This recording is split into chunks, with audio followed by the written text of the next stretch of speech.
Hey guys, we're going to go over today side bridges. So whenever we're strengthening our lower back, we don't want to be in flexion. Right? We don't want that back rounded and then just compressed in that motion. So we typically want to have our back in what we call neutral.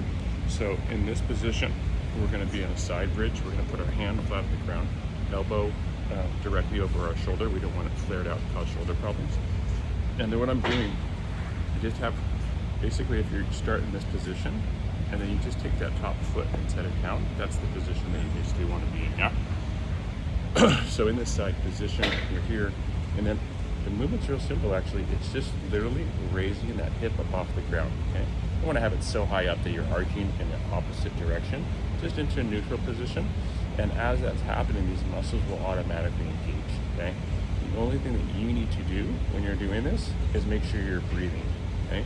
Don't come up and hold your breath, because that also increases pressure within the spine and also will increase pressure on the discs. So just nice and easy, coming on up.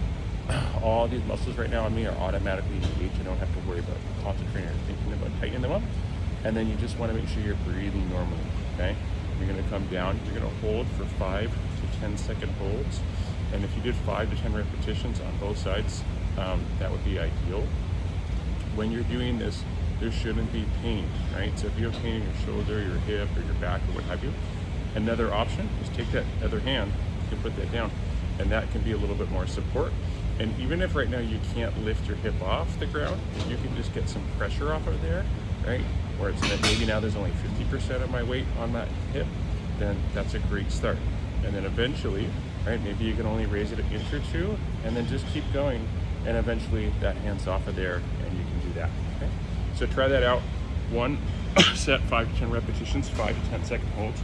That should create some stability in that back so that we're not compressing the disc, right? Again, anytime we're in flexion, doing crunches and bicycles and that kind of stuff, can those build abdominal muscles? Absolutely. But there also is a deficit, there's compression, and there's a drawback that happens with that back.